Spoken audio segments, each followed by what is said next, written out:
Good afternoon, buenas tardes, and thank you for tuning in. On behalf of all of us at the locally based, independently owned bookstore Books and Books in Miami, Florida, and in partnership with Miami Book Fair, it's my pleasure to welcome you to a virtual afternoon with Maite, Irene, Merino to discuss Soltera, when your coming-of-age story begins in your 50s.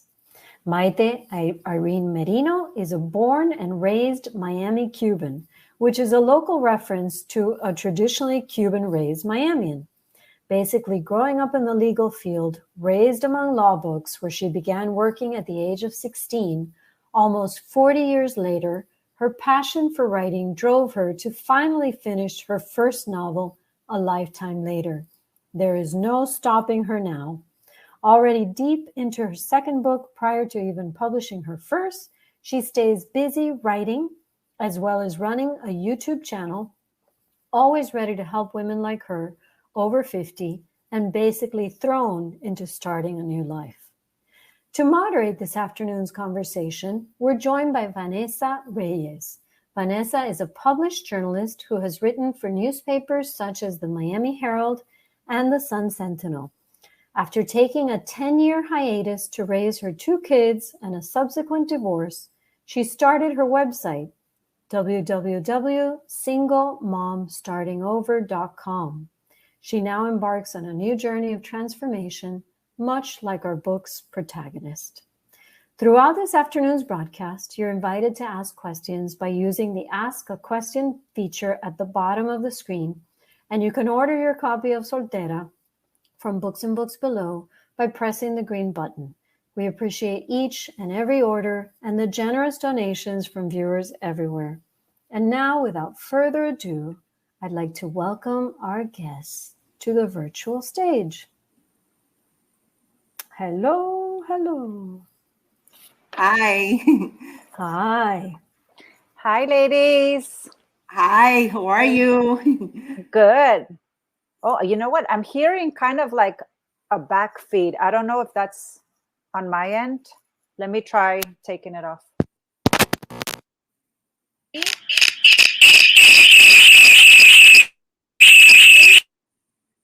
There's a little bit of background noise. Yeah, you may need to take them off just to see what's happening. Okay, Hello? now I hear No. Okay, so can I ask you, Maite, can you both make sure that you're closed out of any tabs that you might have open on your computer? Maybe you left a tab open from the email or something like that. That's what's causing the reverberation. Take a look. Nope. There you go. I have 2 windows. Try to close out of the other one. Same with you, Maite. If you can close out of any other windows that you have open. Okay, let's try it again. Right. I don't hear anything now. Oh, now you got it. It might have been mine. Okay. Okay. Sorry, guys. I know we wasted a few minutes there on technical issues. No, it's fine. It's usually me with the technical issues.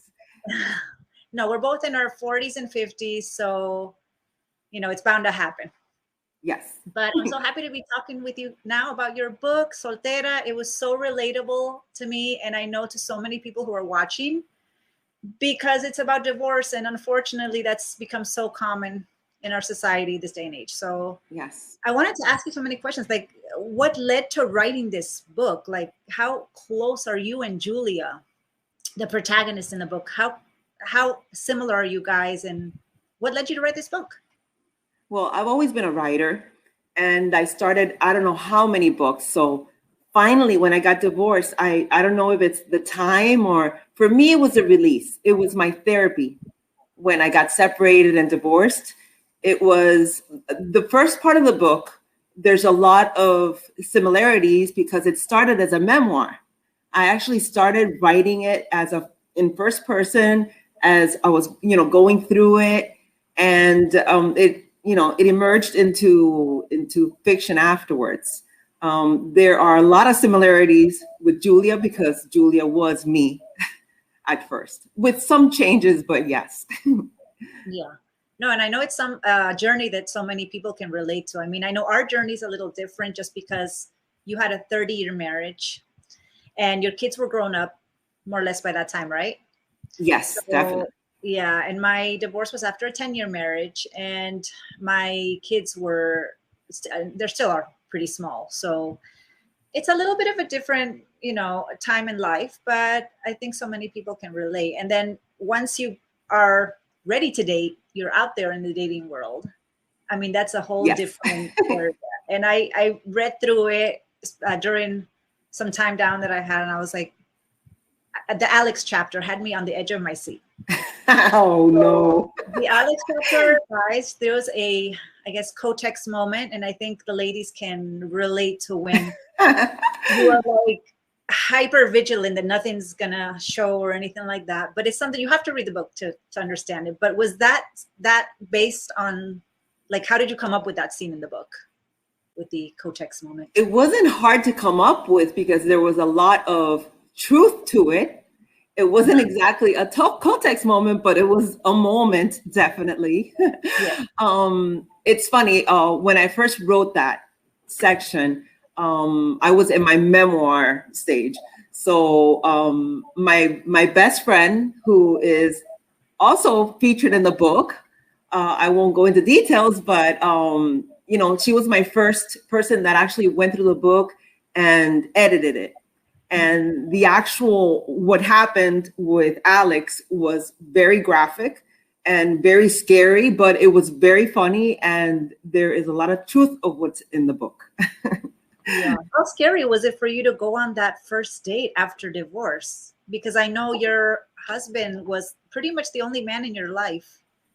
Yes. So how was it going on a date after divorce for you? Oh my God. For me, it was my first date was actually at age 50 or 51. I was dying. I never really dated. I met my husband straight out of my parents' house. We met, and that led to a relationship, led to marriage. So I really never dated, not even with him. I mean, back then it was on the phone, you'd watch TV. That was like the big thing. I had an orange phone in my room. It was very weird. But I never really dated. So my first date was actually very similar to the chapter in the book that's called, I believe it's The Sniffer. And you have to read the book to understand what's happening. But that was my first date. And for me, I was dying. But dying, I can't explain. Yeah, no, I know each chapter has a different name for the kind of dates they were, I guess, is how you put it. But I thought that was a really clever way to. There was also a Luke character who is kind of reminds, I think everybody, most people have had a Luke type of character, which is, if you've seen Sex in the City, it's kind of like a Mr. Big kind of character that comes in and out of your life, and it's really the most healthy relationships. But I think a lot of us have that kind of person in your life. Was he also based on somebody that you've met in your dating journey after divorce? Yes, it was. I mean, that chapter is very true to reality. Again, everybody that I dated, I mean, I've been very lucky. I've met a lot of interesting people, very colorful, interesting stories, but one person is nicer than the next. And that includes Luke. Yeah. And, he's a very nice person. And it was very similar to what happened in the book. Yeah. Well, I just want to let people know too, you can always ask questions on the Ask a Question tab, and I'll be happy to ask Maite toward the end of the interview. So another character that's in the book that I think a lot of South Floridians can relate to is Spanglish, is the language you've actually used. Yes. The book is really in English, but there is a very heavy Spanglish component to it, which is basically where you mix in and sprinkle in Spanish words into when you're talking in English, which we do a lot here in South Florida, in Miami, specifically where we are. Definitely. So how important, or why was it important for your voice to be that way, using Spanglish? Because that's actually, I mean, I'm sure a lot of people can relate to this with me. I am a Cuban born in Miami. So I was raised in a Cuban family, and all my interactions with my friends, with people around me, have been mainly in both languages. So when you're a Latino or Latina, I really think that you feel in the language that's first language to you. So when I get angry, I feel like I get angry in Spanish, you know.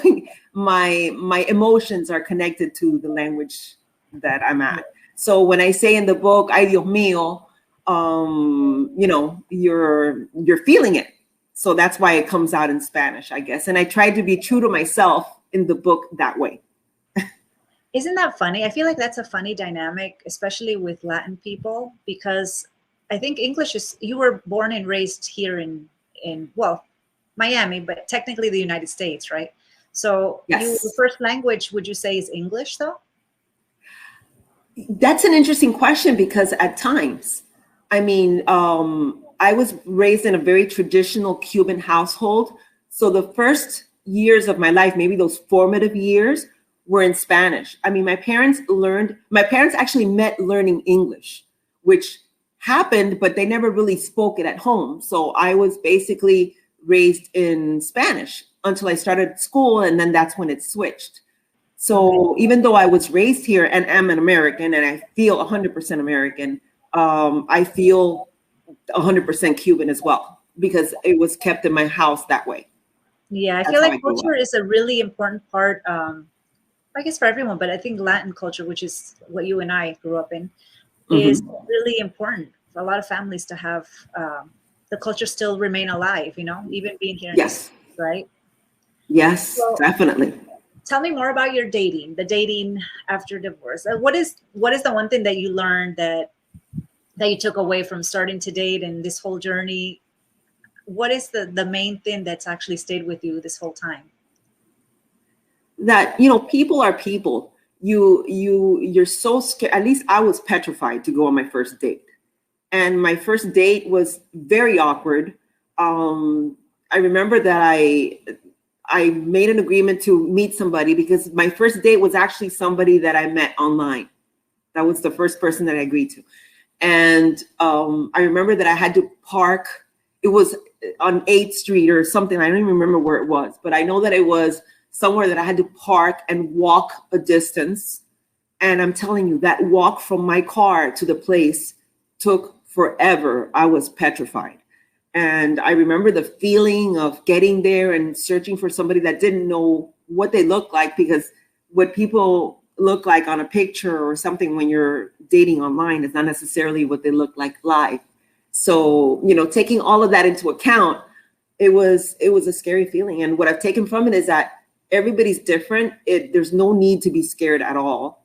I mean, everybody's human. They're feeling the same things we are, and that goes for men and women. So I'm sure that they're as, not maybe petrified as I was, but they're as, you know, weary, and, you know, it's a new person. So no matter how much you date, it's always a new person if you're just meeting them. So I have heard horror stories about dates. I mean, not just dating after divorce, but just dating in general. And I think as you get older, it becomes maybe a little tougher also, because not only do you have more, I guess, baggage, because you have kids or you have things that you deal with, and you kind of set in your ways. A lot of people get set in their ways as they get older. So it's a lot of adapting, you know, one person to the other. So, but speaking of the feeling, something that resonated with me too, that I know a lot of people, I think probably all people in some way have related to this, is the moment when you realize that's it, it's done. You know, you're moved on, you're actually divorced. And I'm going to read a quick excerpt in the book to tell you what I mean. So then it hit me. I was alone. I was surrounded by mountains of boxes, disarray, and a deafening silence. Ultimately, that last one would be the one that got me, the clincher. Now, I know for me, it was when my kids would go with their dad, and it was his time with them.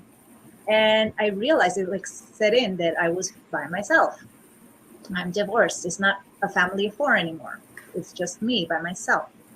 So tell me about your experiences when you first realized, you know, it's actually done. Because in the whole moving process and all that, I think people get, they're very distracted and all that, but there's always that moment when you realize, wow, it's happened. When was I know, that? and there's no planning for it, really. I mean, I had so many plans, meaning I'm going to do this and this and that, and it's going to go this way and that way. I even, my father, who's 92 now, lives with me. And he lived with me at the time when I actually got separated initially. So I made this plan. I said, you know what? I'm going to move. It's going to happen. And then I'll wait a few days and then I'll bring him over, because I figured there was going to be, crying, just a change, And when I was at the house by myself, that my best friend and my daughter, my family helped me put everything aside, and everything was set up, and there was always boxes, and everybody left and I was alone. I was really alone, which I never was before. When you're in a family, you're part of a family dynamic, and either you're there, your spouse, your one child, the other child, in Spanish, that soledad of being, okay, this is it. This is how it's going to be. I could not get my father fast enough to where I was living. I actually called and I said, you know what? I'm going to bring you back really fast over here. There was no crying. It was worse, the feeling. Yeah. And I think some people have a harder time. Like, I always pride myself on enjoying my solitude and, being alone. I think it's an important skill to have, but it's a different kind of alone, right? It's like the end of something. And when you end a marriage, you should mourn. It's a mourning process, because it is the death. It's the death of a family that you knew before. So it is. I think you covered that beautifully in the book. That part, like that moment, it really hit me, because it was so relatable. It was really relatable. But I know your dad lives with you now, and that's another thing. Like the sandwich generation, you're taking care of. Well, I'm taking care of my kids and my mom, and you're taking care of your dad. It's kind of so many stresses of life. Yes. How long did it take you to actually write the book? How long was the process? It's actually strange, because when I started, again, it was a memoir. So you'd figure that if you're writing from something that's happened, it would just happen, and you would flow. But the first part of the book, which was the part that was based more on reality, was tougher for me to write. It took me several months, about 3 months. And I say it all the time. I wrote the book at coffee houses. We all know what that is. And, in the Gables and outside. And, I learned a lot about myself in that process too. But the first part of the book was longer for me to get out. And then the fiction part came and I zipped through it and I felt, but the total, it was about 6-7 months that it took me to write the book. Well, why did you decide to, instead of doing a memoir and just doing it like a memoir person, kind of like almost like a, not self-help book, but something that it's very in first person. How come you decided to do it as a nonfiction or fiction based loosely on your life? Why did you change that? Because, to me, my life was boring, was very inactive. Yes, I was dating. I hadn't dated before. There were changes in my life, but to the regular person or somebody else, it may not seem as exciting. And the writer in me, when you're writing a memoir, you're a writer, but you're relaying a memory. You're putting your thoughts on paper, based on what you've lived. Fiction for me is more exciting. So I was able to spice things up. I was able to do a lot and come through as myself. I know now that I am a fictional writer, and that's what I enjoy and I love. Well, it gave a good message that even though you get divorced and you may think that feeling of loneliness is always going to be there, life does move on. Life, when you get depressed or anything after divorce, it's like you think that moment's going to last forever, and it really doesn't. And life goes on and you end up going on dates or meeting other people, whether it's dates or girlfriends too. Like your girlfriends were a big part of the book. You had the girlfriend that was la más, in Spanish, I would say la más viva, And then the other one that was a little more down to earth, bringing you down to earth. And they represented something different that you needed during that time. But that moment, it moves on. So tell me about the friends that these ladies were based on in your book too. Were they friends, or tell me a little bit? No, they were based on live characters. I mean, names are different. Certain events are different, but the personalities are there. I mean, there's certain, everything from Roxy, who is a young person that came into my life in a very different way that I would have expected. And then it turns out she's more like, she's a friend, but there's such an age difference as it is in the book. And there's the other side, which is my oldest friend that to me is a sister. I mean, we don't have the same blood running through our veins, but I mean, there's more than blood. So, and that as it is, that's how it is today. So, these are people that are based on real characters, real people, different names, different events, but the people are real. No, they were very relatable too. It's important to have a support system, whether it's your family or your friends. Yes. Always around. We actually have a few questions. I'm going to go to the questions now. Let's see. Okay. What motivated you? This is a great question from Miriam. What motivated you to get on a dating app? Oh my God. Well, when I first got separated, I was an entire year sitting in my living room, catching up with HGTV and Game of Thrones. I mean, I binge watched all kinds of programs, and I was petrified to leave my apartment. I was, the word for it in Spanish is pasmada. And during one of those things that I'm watching TV, I actually started watching a show that I think it was called Love Connection, something like that. And it was so interesting and so colorful. And one of those things, you grab your laptop and you search it, and then all of a sudden you fall into an app and you're like, oh my God, I'm not going to do this. And then you sign up and then you put it away and then locura. So it was not easy, but I kind of tripped on it. And there's no turning back and no regrets ever. Yeah. Well, on that sense, there's regrets in life, but nothing to do with that aspect. I'm amazed how many apps there are out there now for anything you're looking for. I had a girlfriend trying to get me on Bumble, I think, which is where the girl picks the guys or something like that. And I never said I'm never going to get on dating apps. I thought if it came to it, then I would get on dating apps.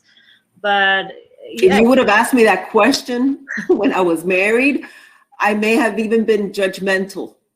Like a dating app, estás loca, you're crazy, there's no way.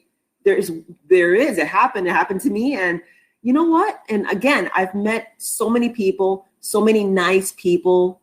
You hear horror stories. I heard stories, oh my God, they found somebody in a dumpster and they met on a dating app. I never had that experience. I've never met anybody that had an experience like that. So for me, it was fine. It worked for when it worked. Think about if you're going through a divorce right before the pandemic hit, and then the pandemic hits. I've had a lot of single friends that are dating on dating apps during the pandemic, because obviously you can't go to a bar, it's not the same. You can't go out and actually meet people. So they would have actual virtual dates from the dating app through Zoom or something. So, right. It does work, and you're going to meet all kinds of people. I've had also friends who have actually gotten married. So you never know where you're going to meet somebody. That's the whole You never know. You could meet somebody in person. Yeah. And sometimes you get more information about the person if you meet them in an app than when you meet them in person, because some people will be forthcoming and open and some people will not. You basically know their name, that they like you, and you have their phone number, and that's it. And then it's like, averigua, it's like, go for it. How responsive they are. When do they get back to you? Do they wait like 2 days to get back to you? Are they responsive?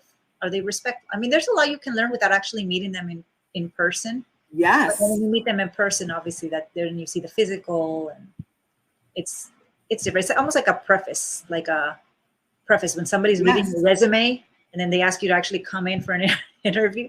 I think that's exactly. Yeah. And sometimes it reads better on paper. Sometimes you're surprised, and the one that you think that is like whatever on paper happens to be a very nice, generous-hearted person, you know? So you really never know.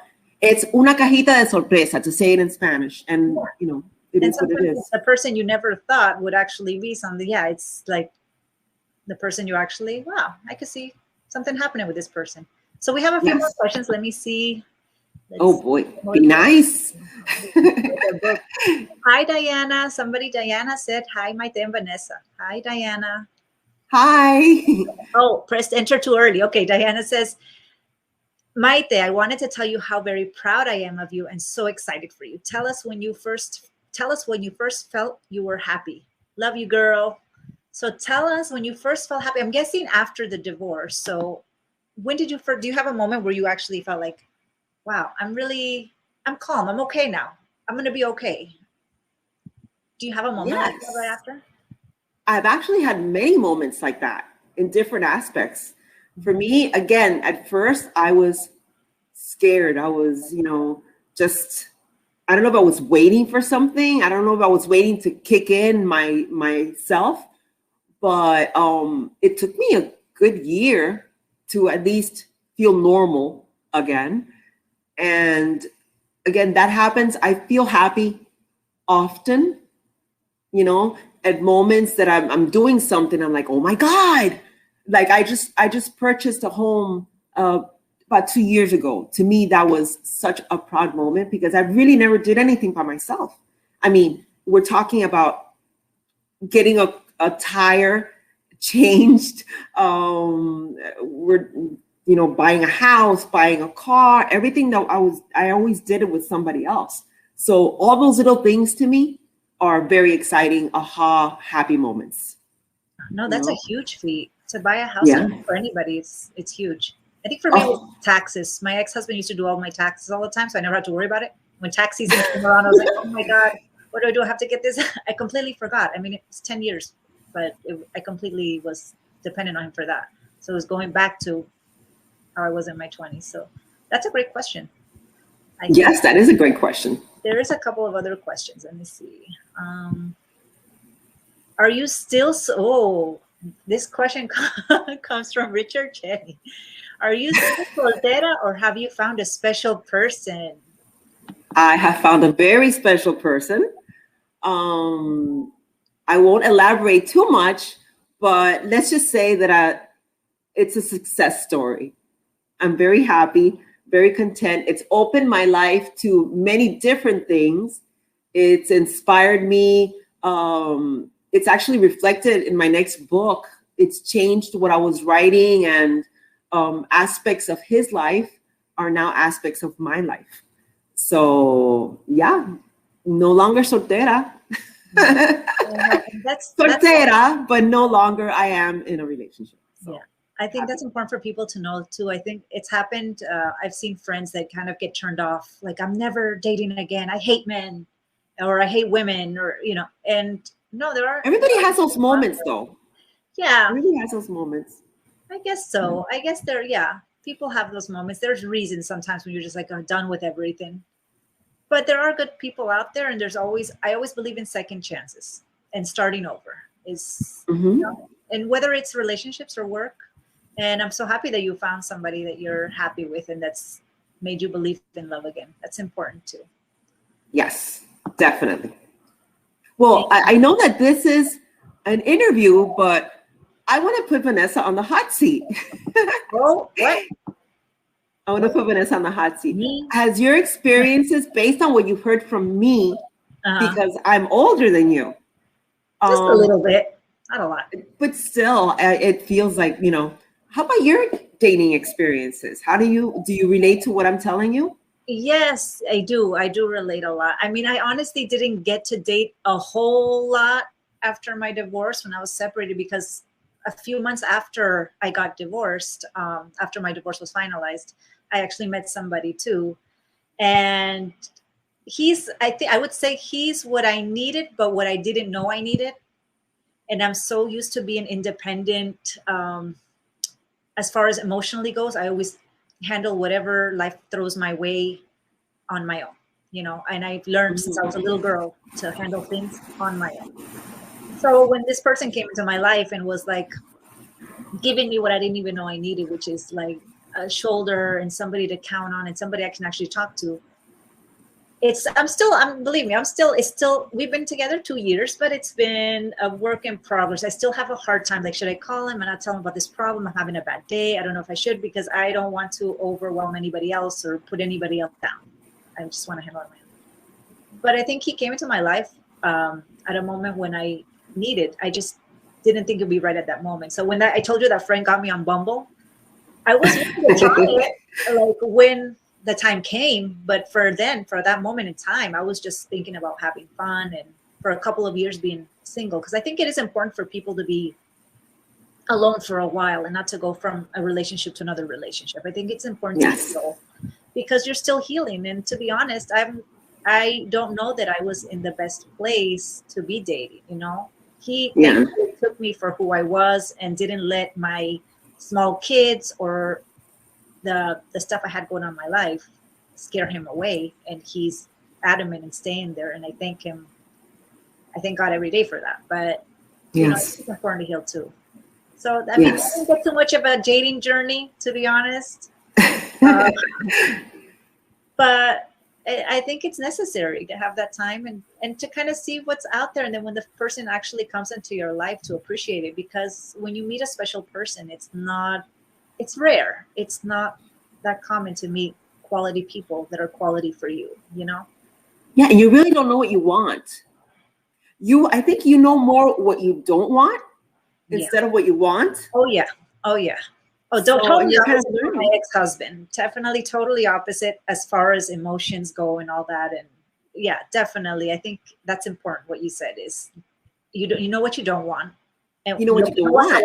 What you're not going to tolerate, right?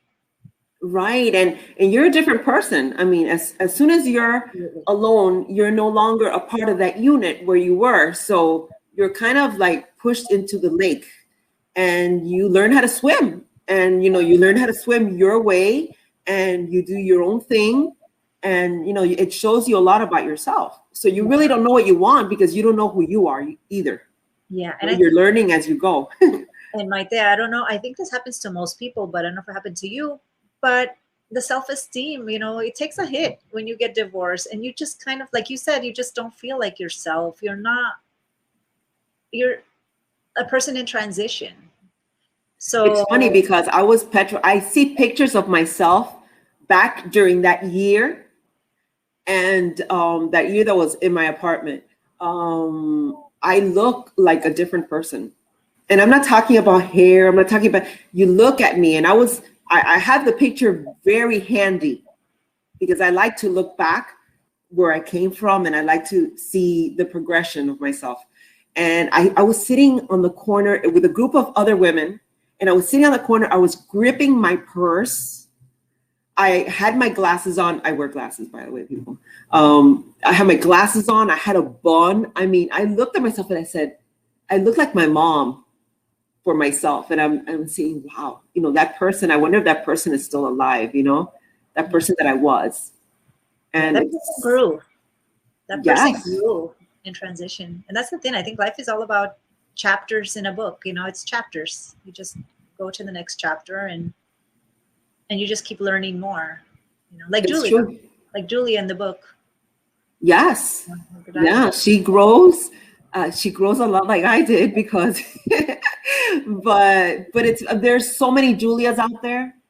There's a million Julias, and you know what? And Julio's, definitely, you know. Definitely. I've learned that as well.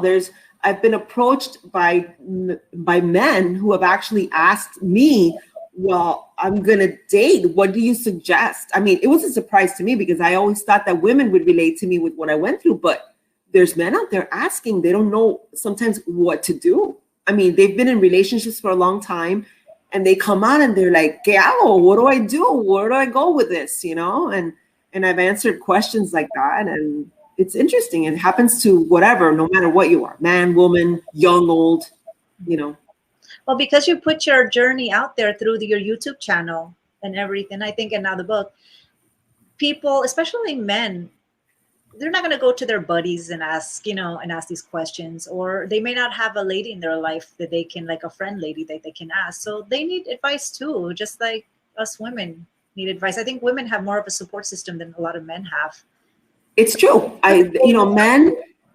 Men open up too, but men sometimes have more of a problem asking their friends that are gonna, it's like asking for directions. That stereotype that men don't ask for directions.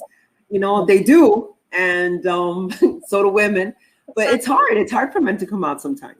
Yeah, and just because they don't ask them doesn't mean they don't have those curiosities too. Exactly. And it's good that they feel comfortable enough, that you have them feel comfortable enough to ask you that, questions. What should I do? And that they can get it from a woman's perspective. It's very, very important. My YouTube channel, that's what it was. My YouTube channel started as my attempt to be published, because I had to get out there, and I'm like, it was scary. Oh my God. The first episode, the second episode, it was like, but I got into it, and then it became that, I wanted to help people. If I would have had somebody, I had a great support system, but if I would have had somebody that went through the same thing I did, because everybody goes through it differently.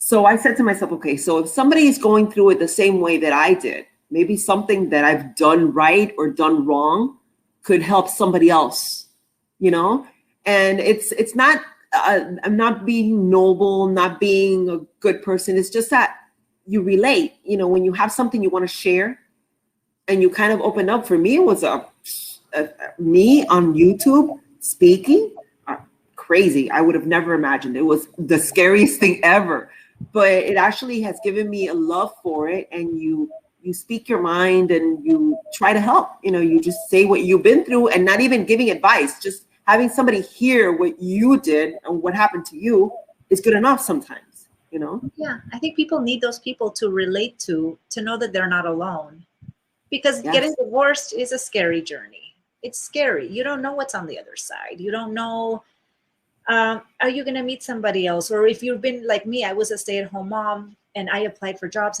and whether it was either, it's almost, you were in the top 3 and you didn't get it, or we just had to go with somebody else, or it was some job that they maquillado, it's this, but it's not really this. And employment, like I was taking care of my kids. So now to get back out there in the 40s is definitely harder. So, all those things are 50s scary. is even harder. Yeah, and financially, divorce is tough. So to have somebody like you out there putting your story out there, I think it's invaluable for so many people, men and women, because they're all going through the same journey, and they just want to know that somebody can relate. Because like you, I think you said your friends were all married, either in a long-term marriages and there was nobody really. Even my single friends, everybody had their own thing going, but nobody's was exactly like mine. Exactly. My friends are great, and they supported me. And there's people that I could not have done whatever happened in my life without, but not the same thing.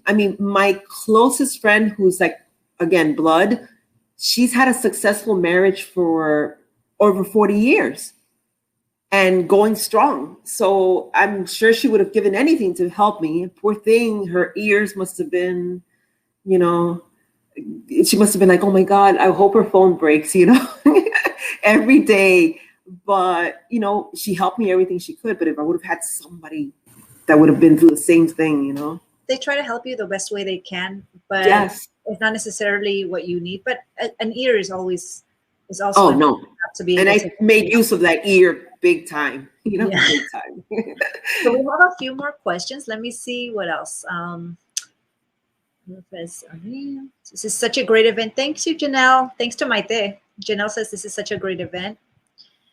Bertha says reading your book was fun and educational. When can we expect to read another book from you? That's actually one of the questions I had. So she beat me to it. Where can we expect it? And you kind of talked about it a little bit earlier. What is it about exactly? Is it a sequel to Soltera?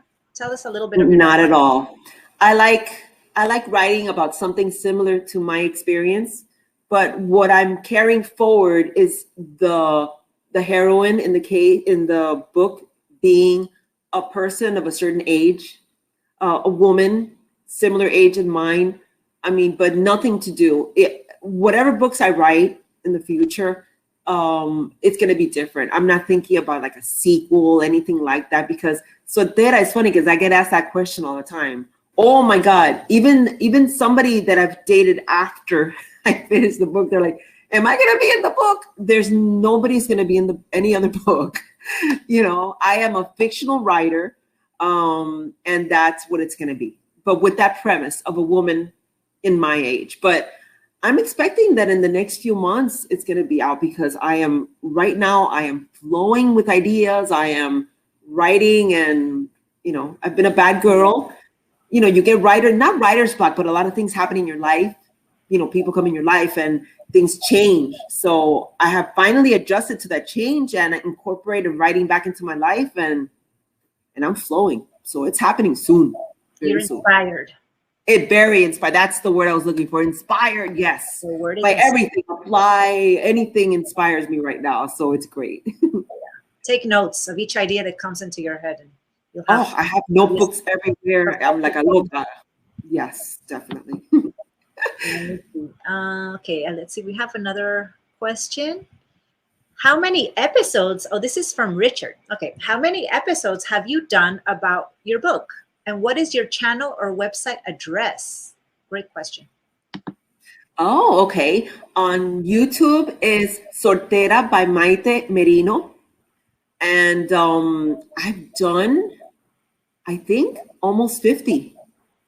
I think back and I'm like, my God, it's a blur, you know, and you get into it and you want to give and give and give. But I've done like 40, and I'm starting up again because there's so much to say. And I don't know, there may be new people as part of Soltera. Not maybe, there's definitely going to be new people. And I'm hoping Vanessa, you know. So I would love to pop in and be a guest correspondent. That's wonderful. It'll be very welcome. It's different journeys. You know, there's so many people can relate to your journey, and then there's a lot of people who can relate to mine. So I think we can but very similar journeys, just different moments, different aspects. Yeah. I think that people would take so much from your experience as well, because there's a big difference, you know, children, age. So I'm looking forward to hearing a lot from you. True. Yeah, I'm excited. I've seen your YouTube channel and it's so well done. Like, it's a little intimidating for me, I have to say, because I've never had a YouTube channel. I've watched a few YouTube videos, but that's not the same.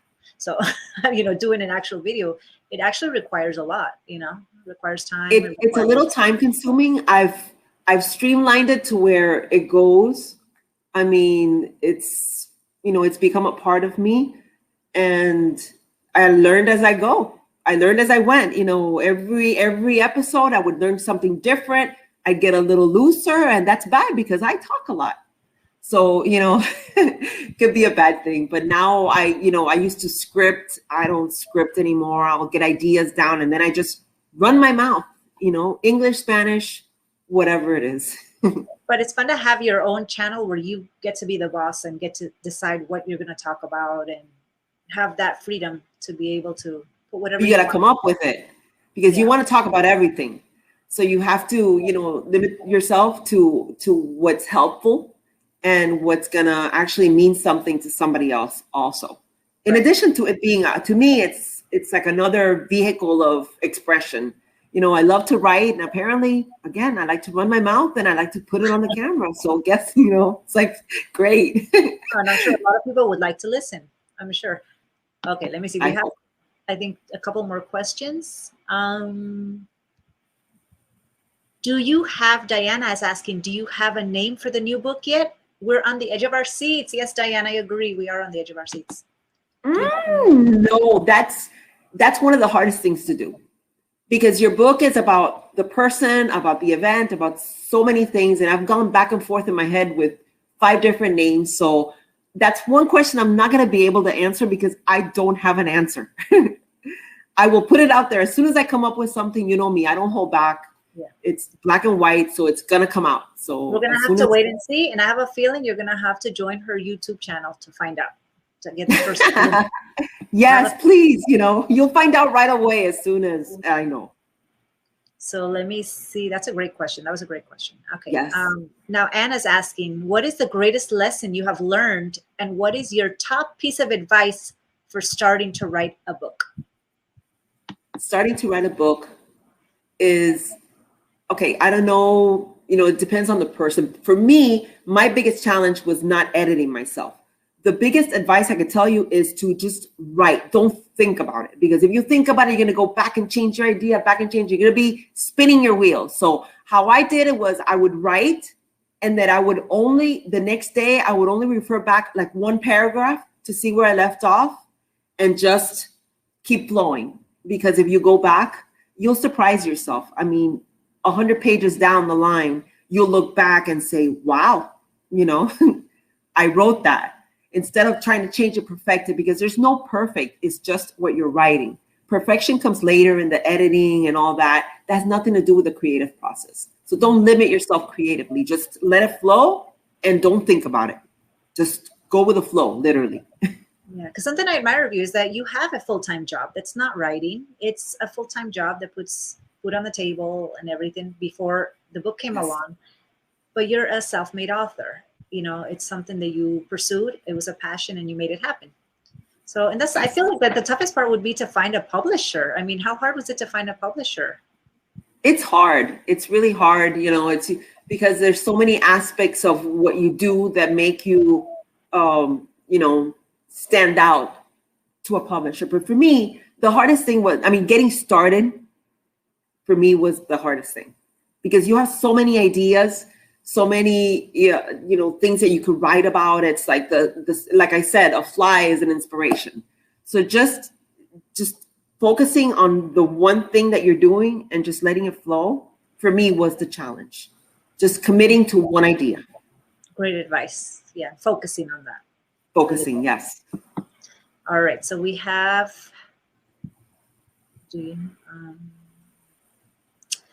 a question is, what are some of your interests besides writing? Do you have any other activities that you enjoy? Oh my God, don't even get me started.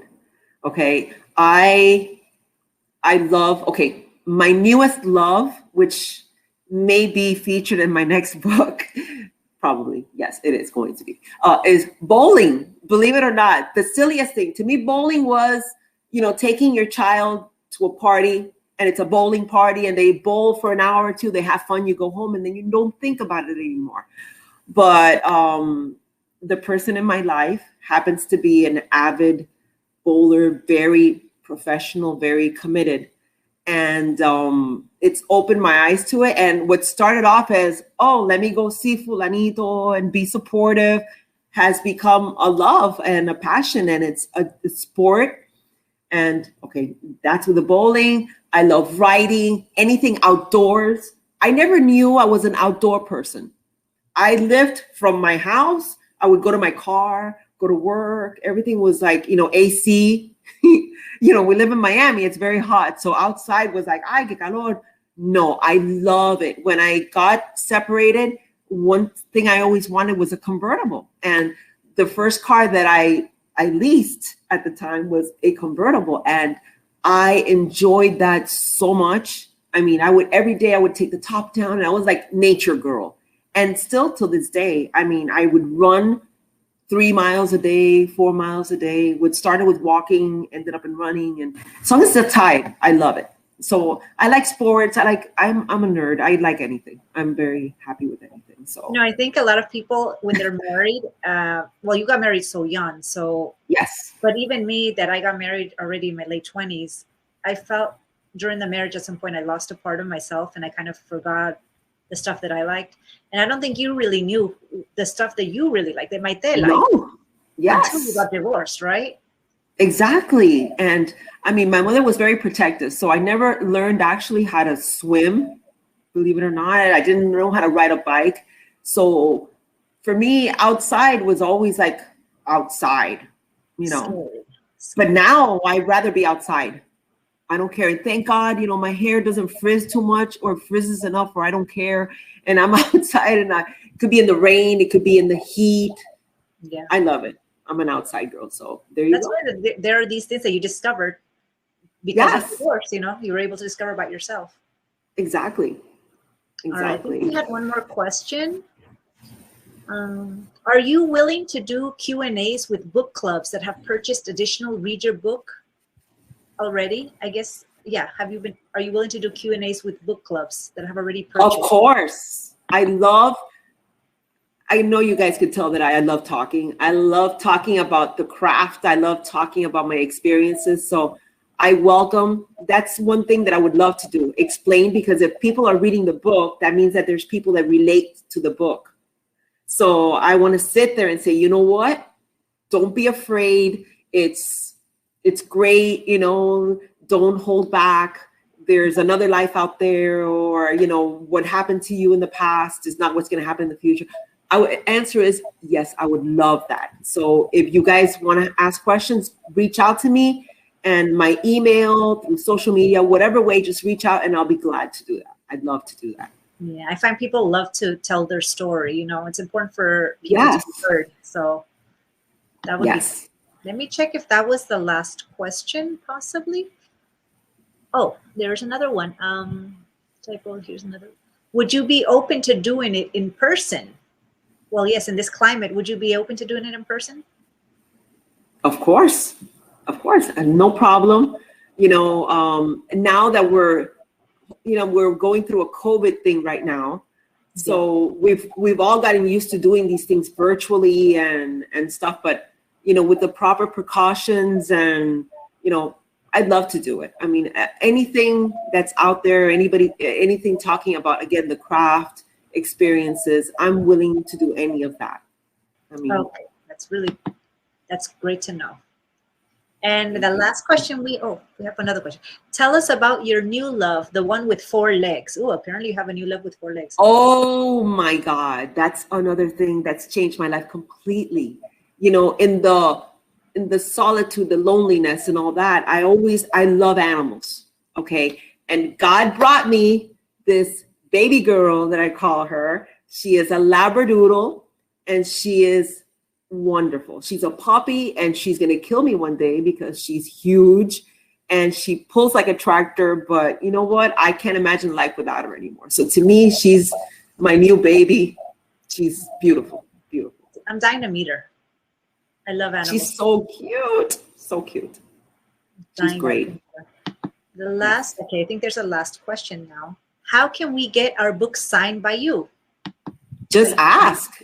Drop me an email. I've already signed. People have sent it to me. I've signed it, sent it back. I mean, there's a way to do it. I am very willing to do it. I would love it, so I could thank you, those people that have purchased the book or have gotten the book, whatever manner. Thank you for reading my story. I hope you enjoyed it. So I have to pop in with this particular question. You're in Miami, right? Yes. So you can stop by Books and Books and sign some copies, and you can definitely you can sign some book plates that we can use. So if you order your book from Books and Books, Maite will sign it. Can we say that? I'm there. You think we can say definitely. That? Okay. They're like a bear. I love it. Okay. I love Books and Books. Spoken like a bookseller. Yes. Okay. Well, this has been a wonderful conversation. So fascinating. A lot of interaction. I mean, so many questions. That's great. Yeah. So I just want to remind everyone that you can purchase a copy of the book by just hitting the green button. That Maite will sign it for you. We're going to figure out how to get that done. She might even be able to personalize it, which means she would address it, to you specifically.